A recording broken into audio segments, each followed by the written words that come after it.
All right. Well, my name is Josh, and I'm an elder here at Friendship Church, and I have the incredible privilege and honor of bringing today's message. And I am excited, or as my generation would say, pumped about today's message, not only because I'm old now, apparently, according to my children when I say pumped, but also because I get to do something completely off script to start off with. And I know that everybody loves that, especially those that are unaware and in charge of things. So, you may have heard at the very beginning, or at least in the kind of introduction there that Dave gave, that they're celebrating right now. And you may have showed some jubilation and some excitement, but I'm sorry to hear they did not hear that. We do record the message, but we don't record during that time. And so I'd like to do a little celebration for Dave and Tracy, and I don't do it just yet, because Patrick's going to do the mic, and they're going to zoom out so that we can see you all, and I'm going to hoot and holler with you too. But he mentioned that they're celebrating 30 years of marriage, right? And a great marriage it's been, a great example it is to us that are married and how to live our lives. But not only that, but they've also been leading Friendship Church for over 20 years, which is an amazing and wonderful thing. So with that, will you show some admiration and some celebration and thankfulness to Dave and Tracy?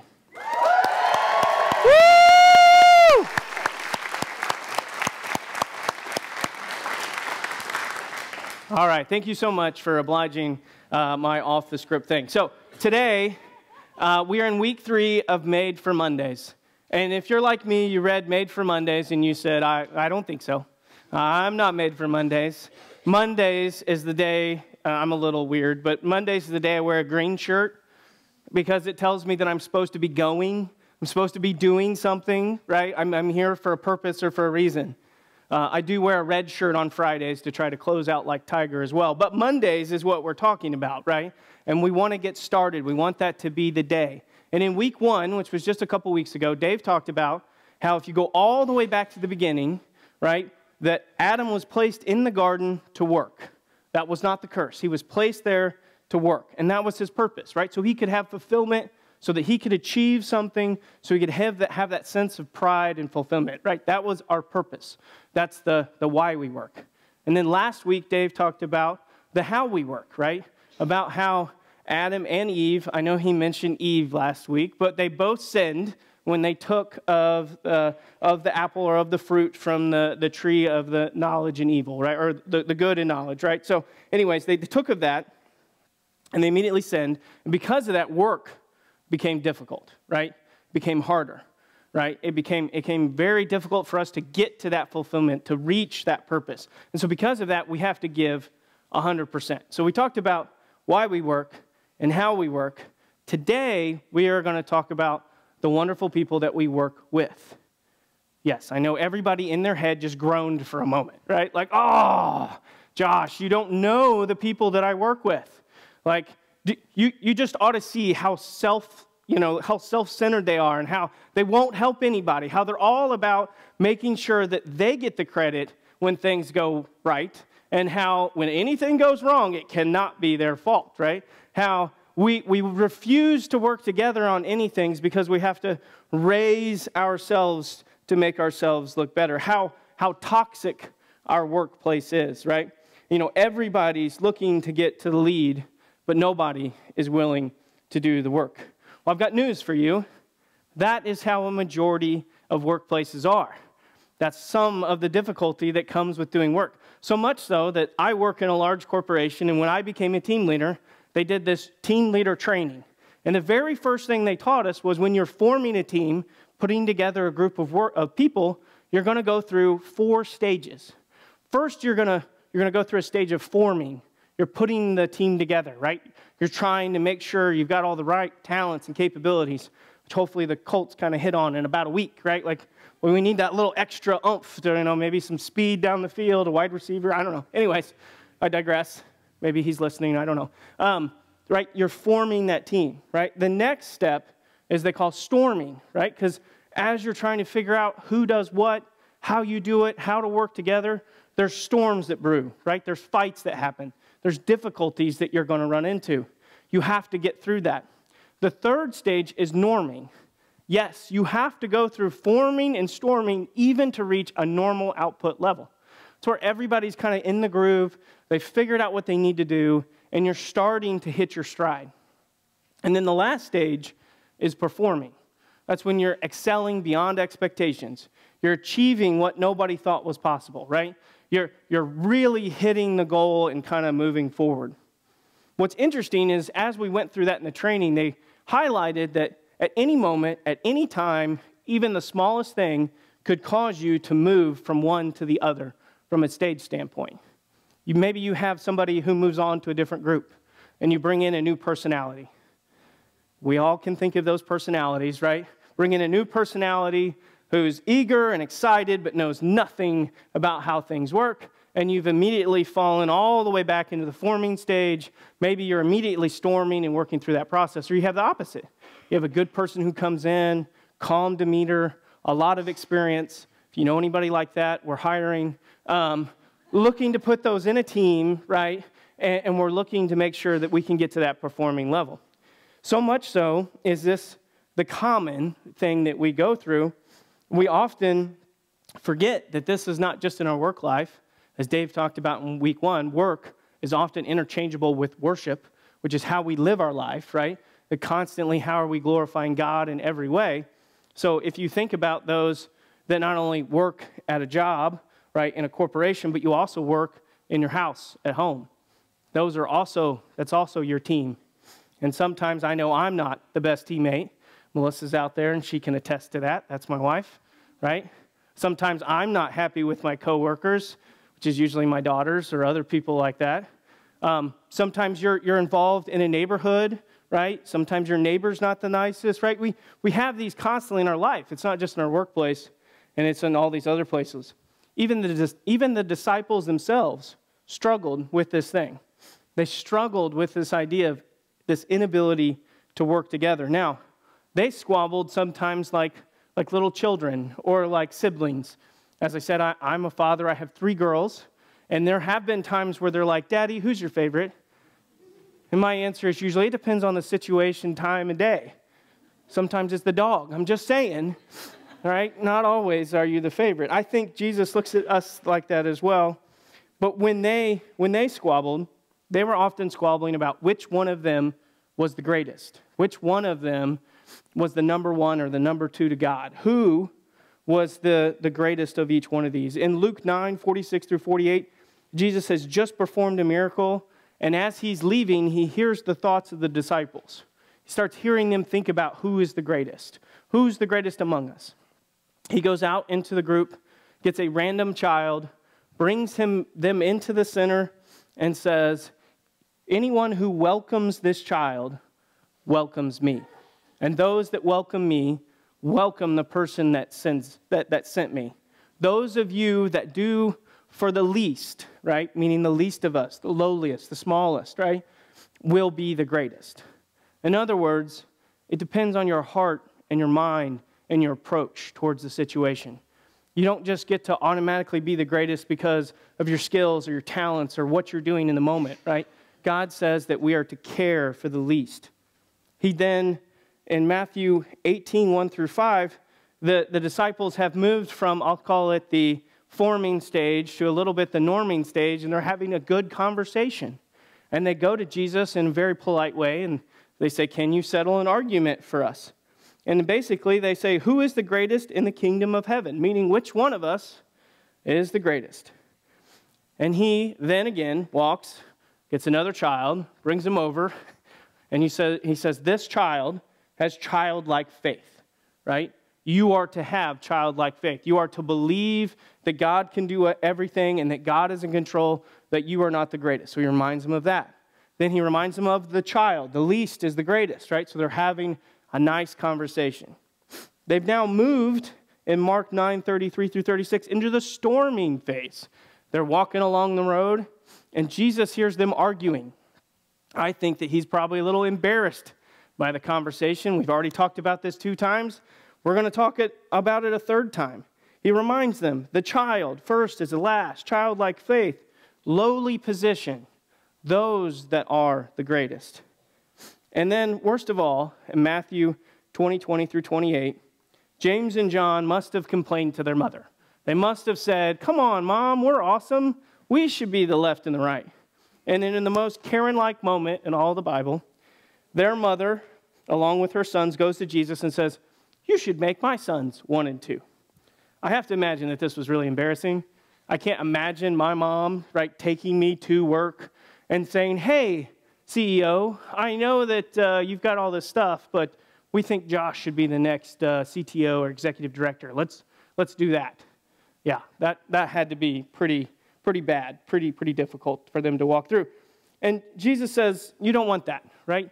You're not ready for that. It's only for God to choose who's going to do that. And what's worst is the others hear about this, and they get very upset. Now, many of you might think they get upset because they played this trick or they pulled the mom in, but I think they got upset because they didn't think of it first, right? I mean, shoot, one of them's Jesus' brother. He could have used his mom, right? Like, come on. He should be the one to the left or to the right of Jesus. So one more time, and that's where we get to in Matthew 20, 25 through 28. Jesus lays it out for them. But Jesus called them together and said, you know that the rulers in this world will lord it over their people, and officials flaunt their authority over those under them. I'm going to pause right there. Okay, it's been like 2,000 plus years.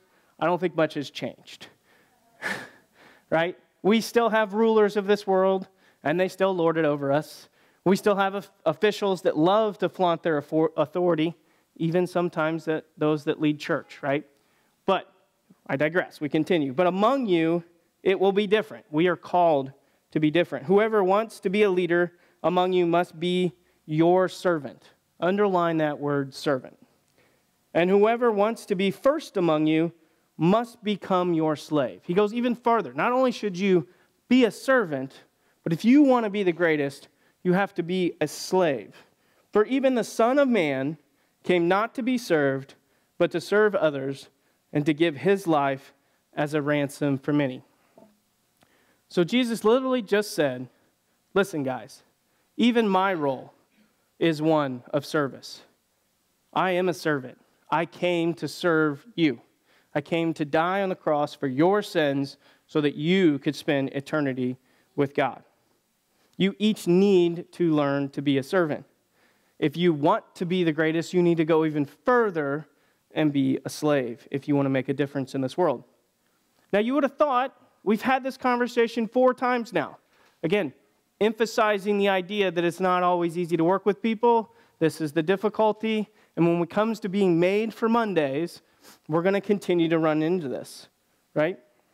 He goes on, and we fast forward just a little bit further, and we're, of all places and times, we're at the Passover feast with Jesus. And we're getting ready to enter into the area before they go up into the upper room. And this is what would become the Last Supper. Okay, this is the last time they're really all going to be together, and Jesus is going to speak to them. Now, most of the disciples don't know this, and it's very obvious, because in Luke 22 through 24, it says, then they began to argue amongst themselves about who would be the greatest among them. Like, come on, guys, seriously?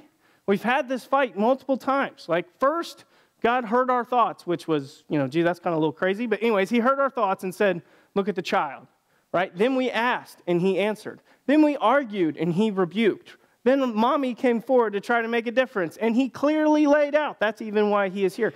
Why could they be arguing? Well, I will tell you that this is probably the first time I probably would have argued as well, because the reason why they're arguing is because there's not a servant around, and before you can enter the house fully, at this day and age, you have to have your feet washed, right? And the lowliest of person washes the feet. So there's Jesus and the disciples. They know that Jesus isn't going to do this. He's obviously above them. So one of them is going to have to wash the feet. And I know feet are gross to begin with, and I'm going to go a little gross here for just a moment. But I want you to think back to that time. My shoes are closed. They had sandals. They were open. You ever wear sandals like at a beach or in a park or anything like that? They get kind of muddy, sandy, gross. Things gets in between your toes, right? Okay. Now, they don't have paved roads. There is not concrete. We're talking about dirt roads. If you're from around here, you're thinking Brown County trails, right? dirty, nasty. Ooh. You're also talking about what's on these roads most often than anything else? Animals. So yes, there's dung everywhere. So not only is there dirt and nasty stuff and smelliness and everything else, but there's probably some nice dung in your toes as well.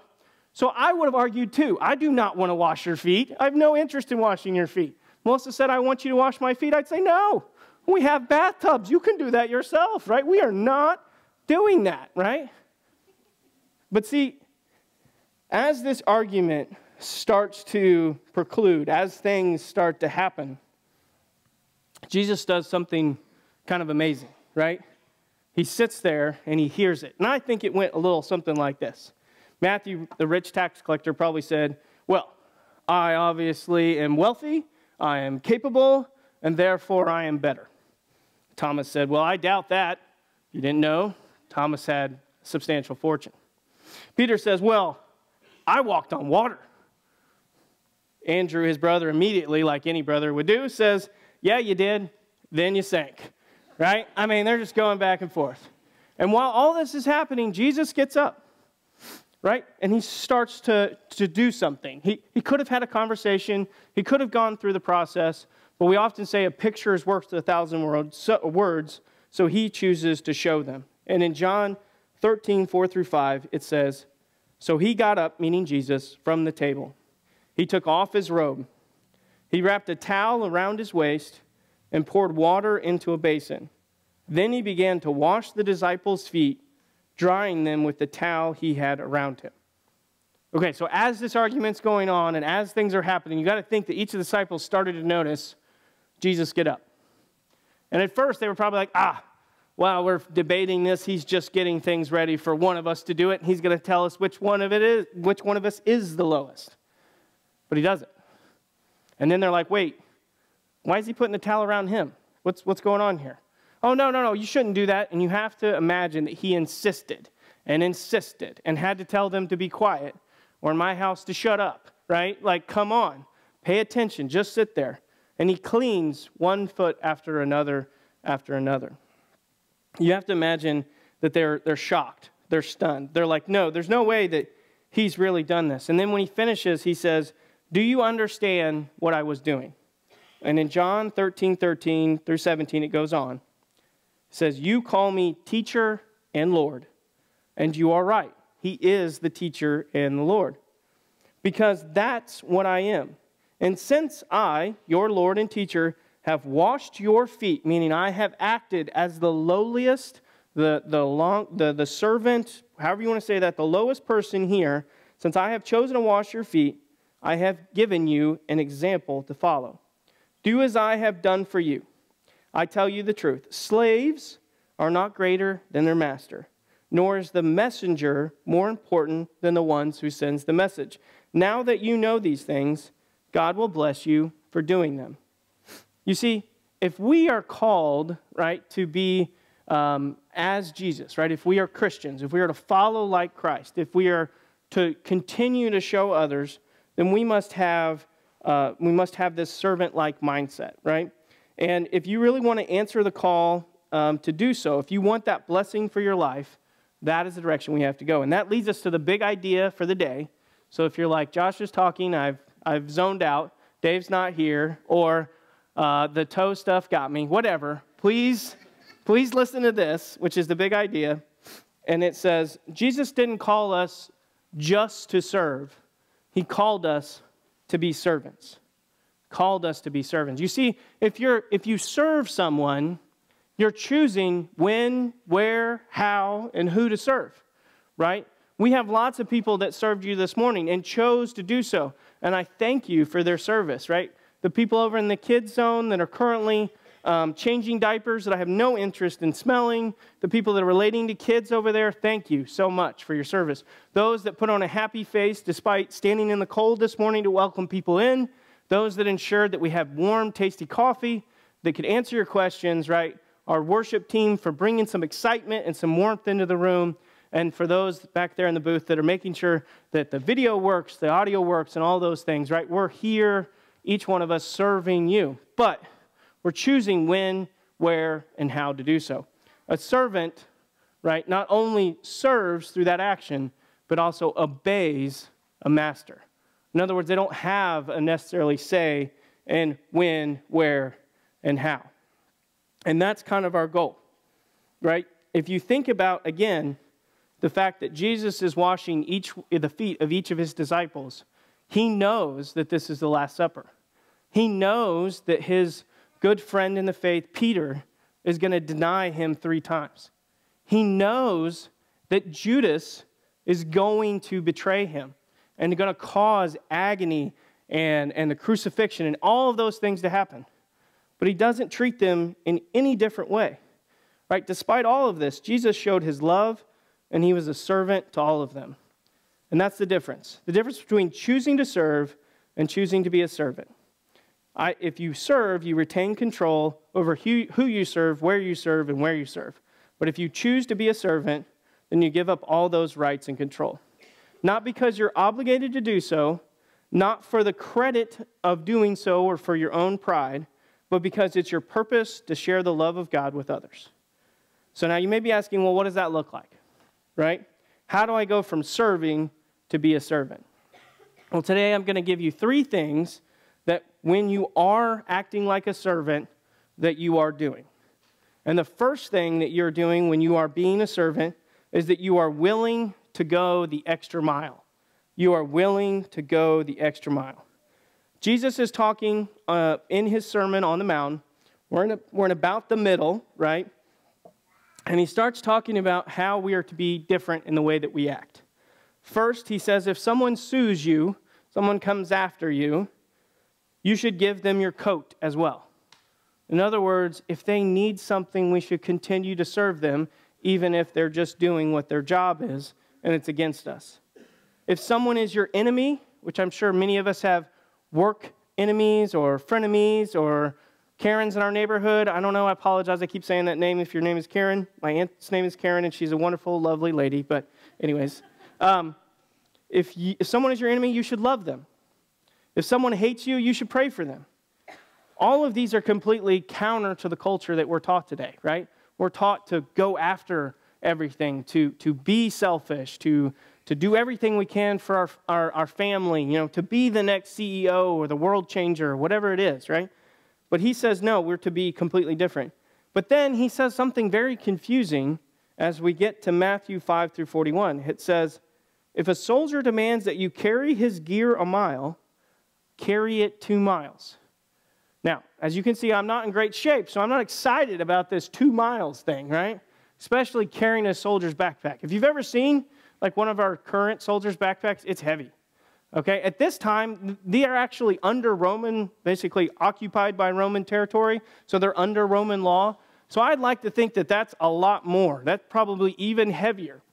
And what he's referring to is at this point in time, under Roman law, if a soldier came up to you and said, you get to carry my backpack or my stuff, you were to walk 1 mile outside of the gate with their stuff. They'd be like, hey, I'm going to go out.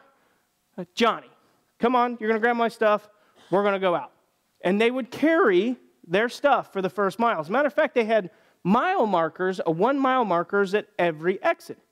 And I can only imagine, if it were me, I'm carrying this very heavy, large backpack, or Roman, stuff at the time, and I'd get to a mile that's very heavy. I'm probably panting. I've had my hands on my knees at least multiple times. My back is killing me. My feet hurt. My knee hurts. Okay, I'm just talking about the hike we had the other day. But anyways, right, I get to that mile marker. I throw it on the ground. I'm upset. I grumpily walk back inside, and I'm like, I can't believe I've had such a bad day they picked me, right? That essentially is what's happening. But see, Jesus is telling us, right, don't just do what's asked of you. Don't go the mile. Go 2 miles. Go the extra mile, right? He says, don't do what's just required of you. Do more than what's required, and do it with a smile on your face. So if you're saying, right, I want to make a difference in my workplace or my friendships or my relationships or my home, he is saying, then you have to go the extra mile, because in the first mile, your voice is probably not heard. But in that second mile, when you're going further than what's required or asked of you, that is when your voice is heard. So first, when you're a servant, you are willing to go the extra mile. Second, you are being prepared for larger possibilities. You are being prepared for larger possibilities. What I mean by that is in your mind. You're opening your mind to larger possibilities. See, Jesus tells the story or parable in Matthew called the parable of the talents. And in this, a talent is money. He gives 3 servants varying differences. He gives one 5 bags of talents or 5 bags of money, the second 2 bags, and the third 1 bag. And he says, use this and multiply, essentially, like do something with it. Go out in the world, make a difference. I believe in you, I trust in you, go do it. And the servants return, and the 5 bags person has given 5 bags. The 2 bags person has given 2 bags, they've doubled. And the 1 bag person shows up with the lonely bag and says, I was afraid, I was scared, I buried this, I didn't want to lose what you had, so here you go. And the response to that one person who just gives back what they were given, who does nothing with it, who doesn't use it for any way, right, is you wicked and lazy servant, right? You didn't do anything with it. You could have put it in the bank. You could have done something minor, right? You had many opportunities. You didn't just have to waste it. But to the ones that used what was given of them and made something of it, in Matthew 25 through 23, he says, his master replied, well done, good and faithful servant. You have been faithful with a few things. I will put you in charge of many things. Come and share your master's happiness. Again, they were open to the idea that if they take what God has given them and they put it into practice and they have faith in God, that they will receive a blessing, that they will be able to do more for their master. They were open to that idea. But the one that just basically said, I don't believe you, I don't want to waste this, I'm not going to do with anything that you've given me, I'm just going to bury it. Basically, he was thrown out and his items were given to the others. So, when you're being a servant, you are willing to go the extra mile, you are being prepared for larger possibilities, and then third, you are allowing others to see God through your works. You are allowing others to see God through your works. In Matthew 5, Jesus says that we are the light of the world. And he starts to talk about using a light and how if you have a light, if you put it underneath a lampshade, it becomes useless. Matter of fact, the lights in here are up high. Don't look at them, they're bright. Up high, right? So that all can see and so that all can be used. And he goes on in Matthew 5:16 to say, in the same way, let your light shine before others, that they may see your good deeds and glorify your Father in heaven. So again, not for you, not for your pride, not because you're obligated, but because it fulfills your purpose. And as others see you serve and with a servant mindset, their world will be changed. They will be lit up because your actions speak volumes about the God you say you serve. People will never be able to hear what you say about Jesus if they don't see what Jesus did in what you do. St. Francis of Assisi, okay, I had to look this up. This is a quote from Dave that he shared with me, so I felt obligated to share it. It says, preach the gospel at all times, and when necessary, use words. So if you think about that for a moment, how are you going to preach the gospel at all times if you're not using words? It's your actions, right? So we're letting people see God through our works. So you might be asking, that sounds interesting, but what does that look like in my life? How would I recognize someone who has that servant mindset, who's actually acting like a servant and not choosing to serve? Well, in my life, I've had many people that I can refer to and look back on. The first person I can recall like this is I actually had, when I was in college, I had a counselor. It was more of a job counselor, someone who helped us with our resumes and identify what to do. And I went to her multiple times between my freshman and sophomore year to try to get an internship that summer. Because I've been told multiple times that if you want a job, you have to have experience. The only way I could get experience was through an internship. And we went, we tried, we did everything we could. She met with me on a continuous basis. We threw away, over 100 different resumes. We applied for all these different things, and we got nothing between my freshman and my sophomore year. But we used that to design what my sophomore year was going to be. And then after my sophomore year, she did the same thing. Relentlessly worked with me and communicated with suppliers or customers and places where I could work and identified all the places to apply, all these things, right? Just continuously went the extra mile, continuously knew that there were larger possibilities out there, and continuously worked relentlessly, and I could easily see God through her works. Now, thankfully, I eventually got an internship. That turned into a full-time job, and I've been working there for like 17 years since, and because of her, that happened. I had another person in my life that when I got a job, they were my mentor. That person was very patient with me. If you knew me at that time in my life, I was very arrogant. I was pushy. I had all these great ideas and items. There's some people that would say I haven't changed, but I think I have, right? And he was very patient. He would continually basically walk me through the process to get the answer. He wouldn't give me the answer, right? Again, showing me kindness, going the extra mile to remind me of what the process was, right? Displaying God through his continued patience and kindness and smile, despite me asking the same question for the 1,000th time. Lastly, in my life, I had a couple people who I called Grandma and Grandpa. They were not my grandma and grandpa. They were mom and dad of a friend of my mom and dad. Because when I was younger, my mom, her mother had passed away. Her father lived in Japan, so he wasn't around very much, still lives there. And then my dad's mom and dad had passed away. So there wasn't any grandma and grandpa in my life. Well, these two who were around quite often because their son and daughter, or son and mother, or daughter-in-law, sorry, I can't speak, son and daughter-in-law were there. They were around a lot, and they kind of took me in, and they showed me kindness and love. And because of that, they became my true grandma and grandpa, somebody I still look up to this day. And so that's what it looks like to be a servant, right? That is the difference that you can make in someone's life. And what's great about being a servant is that once you start doing what God says, right, you start to trust him more and more. And the more you trust him, the more you start to grow closer to him. And the closer you are to him, that starts to allow you to see his plans for your life. And your plans become his plans.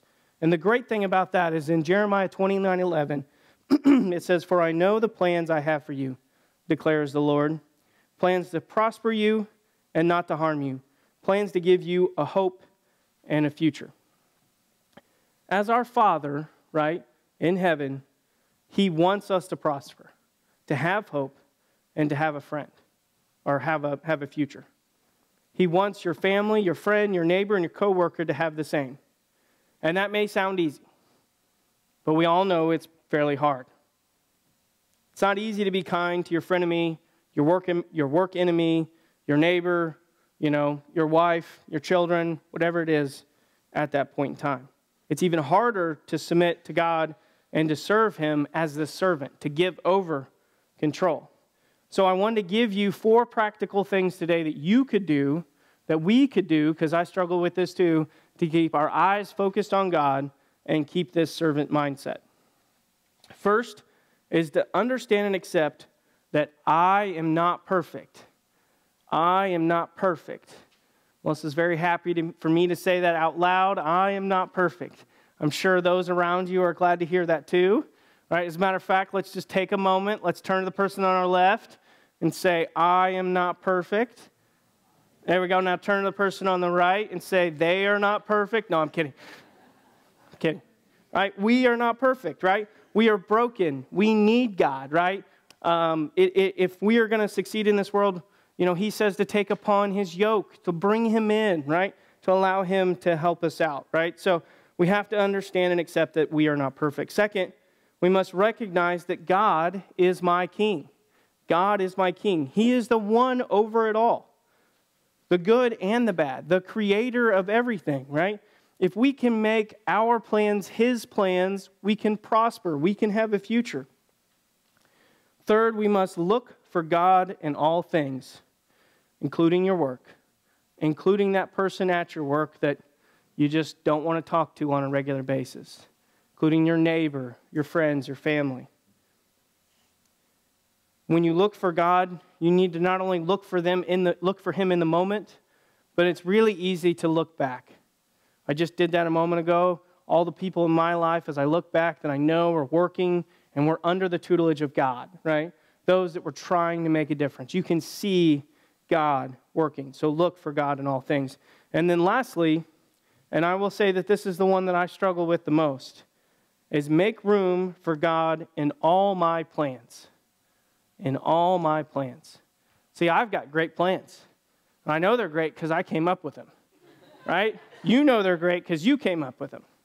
But if we can make our plans God's plans, we'll be able to make an even bigger difference, right?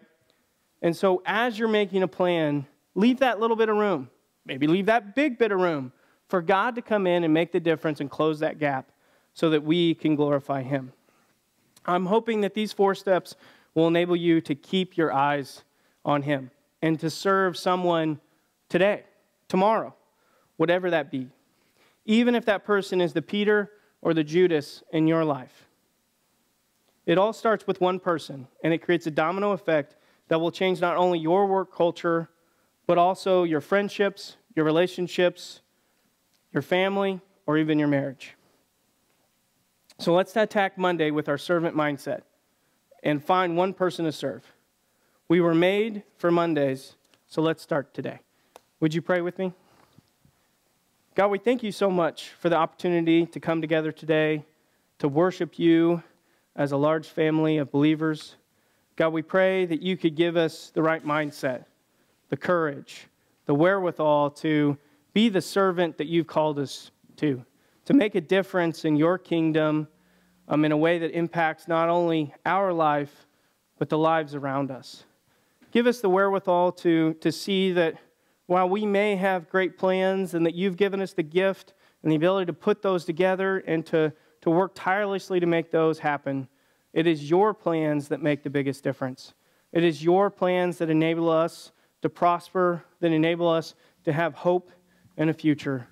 God, we just pray that we can accept that fact, that we can move forward as your servants, as someone that is willing to not only be here today and to listen and to hear, but to go out into the world and to serve others, to be your servant and bring your love and your kindness to others, right? To go the extra mile, to be open to the idea that you have more for us than we could have ever imagined, that we can achieve through you and with you things that we never thought was possible. Most of all, God, we ask that our works could become your works, that we could be the light of this world, that we could glorify you in ways that bring more to your kingdom, that start to have that question of, well, there's something different about you. What has happened? How can we be more like you? You're more calm, you're more gracious, you're more loving. How do we do that? And we can share this idea of following you, sharing you with others, and to continue to glorify you through our actions and our thoughts. God, it's in your name we pray. Amen.